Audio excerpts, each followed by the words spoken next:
Welcome to my YouTube channel. और आज हम बात करेंगे पास्ट टेंस के बारे में। First of all thank you so much मेरी प्रीवियस वीडियो के लिए, इतना प्यार देने के लिए। और मुझे पता है काफी टाइम से मेरी वीडियो नहीं आई है, सॉरी फॉर डिले। बट आज हम स्टार्ट करते हैं पास्ट इंडेफिनिट टेंस के लिए, क्योंकि प्रेजेंट के हमारे जो 4 रूप थे वो पूरे हो चुके हैं। Past indefinite, past continuous, past perfect और past perfect continuous. I hope आपको वो टेंस अच्छे से समझ में आ चुका होगा। तो आज हम आगे बढ़ते हैं और आज हम बात करेंगे पास्ट टेंस के बारे में। तो सबसे पहले ये जानना जरूरी है कि पास्ट टेंस की जरूरत क्या है। बेसिक हम जब भी इंग्लिश में बात करते हैं या कोई भी टेंस सीखते हैं तो हमें सबसे पहले ये जानना जरूरी है कि उस टेंस की हमें क्यों जरूरत है, मतलब हम इंग्लिश में किस तरह से उस टेंस में बात कर सकते हैं। तो अगर हम बात करें पास्ट टेंस के बारे में, तो पास्ट टेंस की हमें जरूरत क्यों पड़ती है? कहानियां बताने के लिए, स्टोरी टेलिंग। तो पास्ट इंडेफिनिट टेंस हम लोगों की इंग्लिश लैंग्वेज के लिए, जो स्पोकन लैंग्वेज हम यूज करते हैं, सबसे ज्यादा जरूरी है। क्योंकि आपसे कभी भी हम मिलते हैं या कोई भी किसी से कभी मिलता है तो वो क्या करता है, वो हमेशा अपनी पुरानी बातें बताता है। फॉर एग्जाम्पल, कल ये हुआ था, कल ऐसा हुआ था, कल मैं यहाँ गया था, ऐसे होता है ना। या कभी आप इंटरव्यूज के लिए भी जाते हो, इंटरव्यू में किस टाइप के क्वेश्चंस पूछे जाते हैं? How did you spend your birthday, how did you spend your last birthday. So that means कि आपने अपना बर्थडे कैसे मनाया, या आपका प्रीवियस दिन कैसा रहा, आपका जन्मदिन कैसा रहा, आपका कोई मेमोरेबल डे, आपने कौन सा दिन सबसे अच्छा बिताया, वही। तो हम इसको कैसे बताएंगे?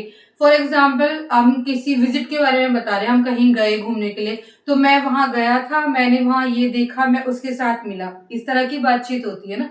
तो सबसे पहले टेंस को पढ़ने से पहले हमें ये जानना जरूरी है कि पास्ट टेंस की हमें क्यों जरूरत होती है। अब ये स्टोरी टेलिंग क्या है? स्टोरी टेलिंग अपनी जो पहले की बातें बीत गई हैं उसको बताना। फॉर एग्जाम्पल, हम ऐसे देखते हैं, देखिए यहाँ पे मान लीजिए ये कोई कार्टून है, मतलब इसका हम कोई भी नाम रख देते हैं। फॉर एग्जाम्पल, इसका नाम रमेश है, राइट। अब ये रमेश है, ये कहीं घूमने गया था कल। अब इसका जो दिमाग है, इसके दिमाग में बहुत सारी बातें चल रही है प्रीवियस। अच्छा, ये कल अपने मामा के घर गया था, उसने वहां पे पार्क में घूमने गया अपनी कजिन्स के साथ में, फिर उसके साथ ये कोई मेले में चला गया, फिर उसके साथ वहां पे बहुत मस्ती करी। ये पूरी कहानी किसके है माइंड में? रमेश की। अब ये रमेश, अगर अब ये दूसरा कैरेक्टर हम यहाँ पे मानते हैं, इसका नाम है मोहन। अब ये रमेश कोई भी बात मोहन को वापस आके बताएगा तो वो पास्ट इंडेफिनिट टेंस में बताएगा। तो इसलिए सबसे ज्यादा जरूरत होती है पास्ट इंडेफिनिट टेंस की। तो चलिए सबसे पहले हम इसकी पहचान से जानते हैं, पहचान के बाद थोड़े रूल रेगुलेशन और ऑफ कोर्स कुछ सेंटेंस बना के देखेंगे। आई होप आपको समझ आया होगा पास्ट टेंस की जरूरत क्यों पड़ती है। पास्ट टेंस की जरूरत पड़ती है स्टोरी टेलिंग, जो भी हमारे दिमाग में होगा, हमने ऐसा किया, हमने ऐसा किया, मैं उससे मिला था। या फॉर एग्जाम्पल, आप कहीं इंटरव्यू देने के लिए गए, जब हम घर वापस आते हैं या फिर आप किसी के रेफरेंस के द्वारा गए तो पूछते हैं ना ऐसे, अच्छा उस इंटरव्यू में क्या पूछा गया था, तो हम वो जो कहानी बताते हैं, मैं सबसे पहले इंटरव्यू में गया, वहां पे 4 लोग थे, वहां ग्रुप डिस्कशन हुआ। तो ये पूरी सारी चीजें किस टेंस में बताएंगे? पास्ट इंडेफिनिट में। और अब बताएंगे कैसे? चलिए शुरू करते हैं पहचान के द्वारा।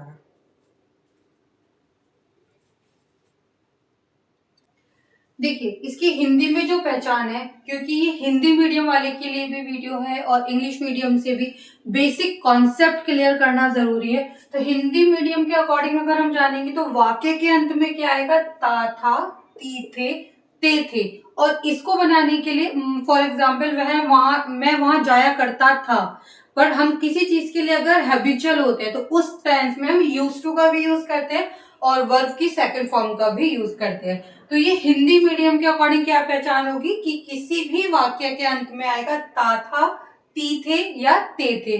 अब इंग्लिश मीडियम के अकॉर्डिंग, या किसी भी लैंग्वेज को समझने के लिए सबसे पहले उसका आपको मतलब ये समझना जरूरी है कि किस लिए बोला जा रहा है। उसकी बात कैच करने के लिए हम लोग किसी भी टेंस का यूज करते हैं। फॉर एग्जाम्पल, ज्यादा ग्रामेटिकल अगर आप किसी स्ट्रेंजर से बात करोगे तो वो नहीं चेक करता है, वो आपका पॉइंट पकड़ता है कि आप क्या बात करना चाह रहे हो, राइट। तो इसी तरीके से अगर हम हिंदी मीडियम को हटा दें तो पास्ट इंडेफिनिट की क्या पहचान है?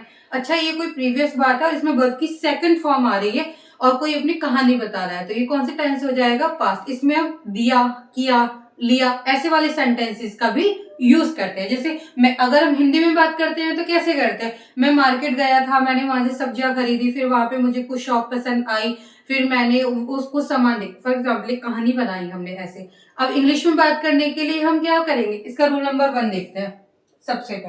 सबसे पहले हम लगाएंगे सब्जेक्ट, हर टेंस के अकॉर्डिंग। सब्जेक्ट क्या है हमारा, अब आप लोग बताइएगा जल्दी। ठीक है, मैं बता देती हूँ एक बार। I, we, you, they, he, she, it या किसी का भी नाम, ये हो जाएगा आपका सब्जेक्ट। इसके बाद आता है आपकी वर्ब की सेकंड फॉर्म। क्या आएगा, वर्ब की सेकंड फॉर्म। जैसे गो की सेकंड फॉर्म वेंट, ठीक है, और कम की सेकंड फॉर्म केम। तो इस तरह से यहाँ पे आएगा वर्ब की सेकंड फॉर्म, और लास्ट में आ जाएगा इसमें ऑब्जेक्ट। क्या आ जाएगा, ऑब्जेक्ट। अब इसके एक टेंस की एक चीज, बहुत सारे लोग इसमें वॉज वर का बहुत यूज करते हैं सेंटेंस को लगाने के लिए। वॉज लगा देते हैं, वर लगा देते हैं, तो हमारा पास्ट इंडेफिनिट बन जाएगा। ये गलत है, बिल्कुल ऐसा नहीं होता है। वॉज वर हम नहीं लगाते, वॉज वर लगाते हैं पर किस सिचुएशन में लगाते हैं वो आगे समझेंगे। जब भी हम कभी किसी की पोजीशन बताते हैं, जैसे वो वहां पे जैसे हमने प्रेजेंट इंडेफिनिट में हम बोलते हैं ना, जैसे वह प्रधानमंत्री है, इज ए प्राइम मिनिस्टर। तो अगर हम बोलेंगे वह प्रधानमंत्री था तो he was a prime minister. जब हम किसी की पोजीशन या कोई किसी का स्टेट बताते हैं तब हम लगाते हैं वॉज वर का यूज। अदरवाइज हम क्या करते हैं, सब्जेक्ट प्लस वर्ब की सेकंड फॉर्म प्लस ऑब्जेक्ट। तो वॉज वर्ब में कंफ्यूज नहीं होना है और हर सेंटेंस में वॉज वर्ब नहीं लगाना है। अब हम देखते हैं नेगेटिव। ये तो हो गया अफर्मेटिव। अब नेगेटिव का क्या होगा, सबसे पहले क्या लगाएंगे, subject, I, we, you, they, he, she, it, किसी का भी नाम। उसके बाद नेगेटिव के लिए यहाँ हेल्पिंग वर्ब हो जाती है डिड। क्या होती है, डिड। और डिड के बाद लगाएंगे हम नॉट। पर ये क्या, यहाँ पे तो हमने वर्ब की फर्स्ट फॉर्म लगाई, क्यों लगाई, नेगेटिव में डिड के साथ हमेशा वर्ब की फर्स्ट फॉर्म आती है। क्यों, क्योंकि डिड ऑलरेडी डू की सेकंड फॉर्म है। अब दो बार तो सेकंड फॉर्म नहीं आएगी, तो डू की सेकंड फॉर्म क्या है, डिड। और नेगेटिव में हम क्या लगाते हैं, डिड के बाद नॉट के बाद वर्ब की फर्स्ट फॉर्म, और लास्ट में लगाएंगे ऑब्जेक्ट। कोई कंफ्यूजन है तो दोबारा सुनिएगा। सब्जेक्ट के बाद लगाएंगे डिड, और ये किसकी पहचान है, पास्ट इंडेफिनिट के नेगेटिव की। Subject plus did plus not plus verb की first form and then object. अब हम डिड को फ्लुएंसी में डिड नॉट को कैसे बोलेंगे, डिडेंट। और ज्यादा फ्लुएंट होने के लिए डिडंट, क्या बोलेंगे, डिड नॉट को डिडंट या फिर डिडंट। इसके बाद हम देखते हैं रूल नंबर 3। इसके बाद हम देखते हैं इंटेरोगेटिव का क्या पहचान होगी। अब वही, क्या पहले आ गया क्वेश्चन, पहले क्या तुम वहां गए थे, ठीक है, या इस तरह की जो भी क्वेश्चन आएगा तब आप क्या लगाओगे, स्टार्टिंग में लगाएंगे हम डिड, फिर लगाएंगे हम सब्जेक्ट, फिर लगाएंगे आप वर्ब की फर्स्ट फॉर्म, वर्ब की फर्स्ट फॉर्म लगाएंगे। क्यों, क्योंकि हमने डिड लगाया है, तो यहाँ पे वर्ब की first form and then object. WH family में बस यहाँ पे WH फैमिली पहले लग जाएगा, और WH फैमिली क्यों, कब, कहाँ, कैसे आएगा, तो वो WH फैमिली पहले लग जाएगा, और बाकी सारा रूल ऐसे लगेगा। दोबारा से देखें एक बार, चलिए देखते हैं। पहचान हिंदी मीडियम के अकॉर्डिंग ता, था, ती थे, ते थे। और इंग्लिश मीडियम, या हमें वर्ड कैच करना हो, हम अपनी कोई भी प्रीवियस कहानी बता रहे हैं तो डायरेक्ट कुछ नहीं सोचना है, पास्ट एंड डेफिनेट का रूल लगाना है। और रूल कौन सा लगेगा, ज्यादातर फर्स्ट वाला, सब्जेक्ट प्लस वर्ब की सेकंड फॉर्म देन ऑब्जेक्ट। जैसे मैं मार्केट गया, I met to the market, ये हमारा एक लाइन हो गया, तो हमने क्या पास्ट में बताया। मैं अपने दोस्त से मिला, आई मेट माई फ्रेंड, तो ये हो गया हमारा बात करने का तरीका। इसके बाद अब है रूल नंबर 2। ये क्या है आपका नेगेटिव। हमने क्या नहीं किया, मैं मार्केट नहीं गया, I did not go to the market, just because did not के साथ वर्ब की first form, didn't go, I didn't go to the market, तो क्या लगा, subject plus did not verb की first form then object. Rule number 3, सबसे पहले did, फिर सब्जेक्ट, फिर वर्ब की first form and then object. अब जल्दी से देखते हैं कुछ सेंटेंस के द्वारा धीरे धीरे समझते हैं फिर से। और आई होप आपको वीडियो अच्छी लग रही होगी।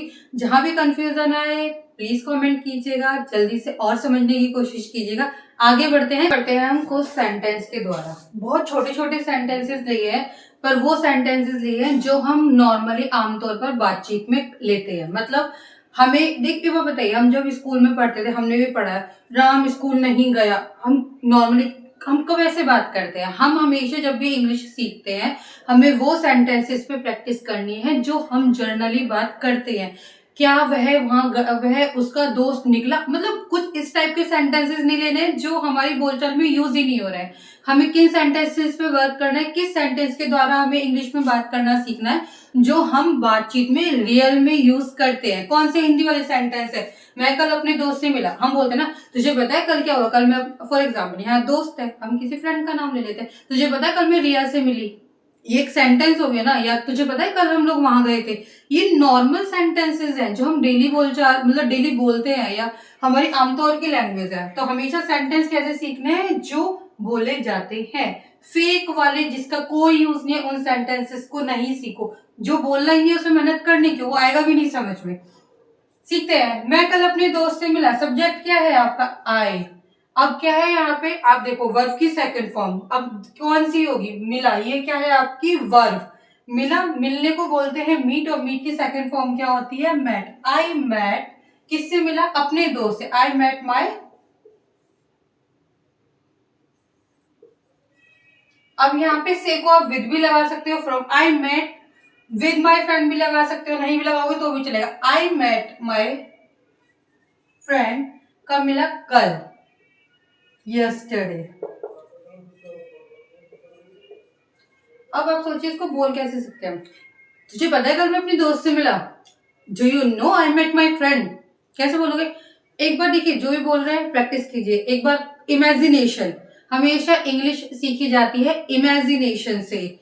तुझे कोई भी एक कहानी बनाइए, अपने सामने इमेजिन कीजिए कि आपके सामने कोई खड़ा है, आप उसके ही जवाब खुद से दीजिए, अपने आप से क्वेश्चंस पूछिएगा। देखिए ऐसे ऐसे इंग्लिश आपको आएगी। ठीक है? तुझे पता है कल, आप ये इमेजिन कीजिए इस टाइम पे आपके सामने कोई बैठा हुआ है और आप उसको बात बता रहे हो। तुझे पता है कल मैं अपने दोस्त से मिला था। Do you know I met my friend? Do you know, क्या तुम जानते हो? I met my friend yesterday. क्या तुम कल बाजार गए थे? अच्छा, कल तुम बाजार गए थे क्या? आपने अपने किसी फ्रेंड से पूछा जर्नली, अच्छा मैं तेरा कल का दिन कैसे गया, तू बाजार जाने के लिए बोल रहा था। हम ऐसी लैंग्वेज यूज करते हैं, आप देख रहे हो ना। मैं कभी भी वाली फेक वो नहीं। हम आपसे ये ऐसे नहीं बोलते ना, क्या तू बाजार गया था? तो उसको कैसे बनाएंगे? था। ये क्या है? क्या। क्या आ गया ना आपका? तो क्वेश्चन इंटेरोगेटिव है।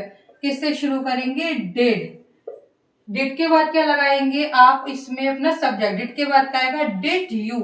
गए मतलब जाना। जाने का क्या हुआ यहाँ पे? गो की सेकंड फॉर्म होती है वेंट, पर वेंट नहीं लगाएंगे। क्यों नहीं लगाएंगे? अरे भाई डिड है ना हमारे पास, तो क्यों लगाएंगे? डिड यू गो टू, क्या तुम कल बाजार गए थे? Did you go to the market? Market कब गए थे? कब के लिए पूछ रहे हैं? कल। जो बीत गया, बीत गया कल को क्या बोलेंगे? यस्टरडे। क्या हो जाएगा ये? Did you go to the market yesterday? अच्छा, listen to me. Did you go to the market yesterday? Did you go to the market yesterday? ऐसे बोलने की प्रैक्टिस कीजिए। लास्ट, मैं अपने दोपहर का खाना नहीं, मैंने अपने, यहाँ पे सॉरी, मैंने अपने दोपहर का खाना नहीं खाया है। कोई आपसे पूछ रहा है कि, देखिए एक चीज, यहाँ पे बहुत सारे लोग डिड और हैव में कंफ्यूजन हो जाता है लोगों को, तो डिड और हैव का थोड़ा सा कंफ्यूजन दूर करती हूँ। हैव जस्ट अभी की बात चल रही है। फॉर एग्जाम्पल 1 बजा है और आपका लंच ब्रेक हुआ है, आप 1:10 पे अपने फ्रेंड के पास आए, तुमने अपना लंच कर लिया क्या? तो have you take your lunch, sorry have you taken your lunch, have के साथ थर्ड फॉर्म आ जाएगा, तो have you taken your lunch. लेकिन आप लंच टाइम में ब्रेकफास्ट की बात कर रहे हो, तब आप वहां लगाओगे डिड, क्योंकि पास्ट के लिए डिड जो बिल्कुल अभी हुआ होता है तो वो हाँ हैव लगेगा, प्रेजेंट परफेक्ट। लेकिन जब बात हम बहुत टाइम पहले की कर रहे हैं तो आपका पास्ट इंडेफिनिट का रूल लगेगा। तो मैंने भी क्या पूछा? मैंने किसी को बताया कि मैं रात को बता रही हूँ किसी को, यार मुझे बहुत तेज भूख लग रही है, मैंने अपने दोपहर का खाना नहीं खाया। इसको कैसे बनाएंगे? मैंने खाना नहीं खाया, नेगेटिव है मैंने, तो मैंने अपने दोपहर का खाना नहीं खाया। आई नहीं है तो आई did not, I did take, यहाँ पे have भी लगा सकता है। I didn't take my lunch. I didn't take my lunch. मैंने अपने दोपहर का खाना, I didn't take my lunch. I did not take my lunch को क्या बोला है? Did. I didn't take my lunch. So basically अभी 3 सेंटेंसेस है जिसमें मैंने एक पॉजिटिव, एक नेगेटिव और एक इंटेरोगेटिव के द्वारा समझाने की कोशिश करी है। अभी ये केवल एक छोटा सा, क्योंकि ये टेंसेस को समझ, इस टेंस को समझना लिटरली बहुत जरूरी है, क्योंकि जब तक आप इसको डीप नहीं समझोगे आपकी जो कम्युनिकेशन है वो अच्छी नहीं होगी। तो जितना आज सिखाया पहले इसकी थोड़ी सी प्रैक्टिस कीजिएगा। फिर एक नई वीडियो के साथ मिलूंगी मैं आपको, जिसमें मैं आपको एक स्टोरी टेलिंग करना सिखाऊंगी कि स्टोरी टेलिंग करी कैसे जाती है, कैसे हम अपनी बात किसी और के सामने इंग्लिश टू इंग्लिश पोर्ट्रेट करते हैं। ठीक है, तो आई होप आपको वीडियो पसंद आई है। कुछ भी कमी लगी तो प्लीज बताइएगा, अच्छी लगी तो भी बताइएगा, कुछ आपको इसमें कमी नजर आई तो भी बताइएगा। और जल्दी मिलेंगे एक नेक्स्ट वीडियो के साथ जिसमें हम सिखाएंगे पास्ट इंडेफिनिट का ही स्टोरी टेलिंग हम कैसे करते हैं। Thank you so much.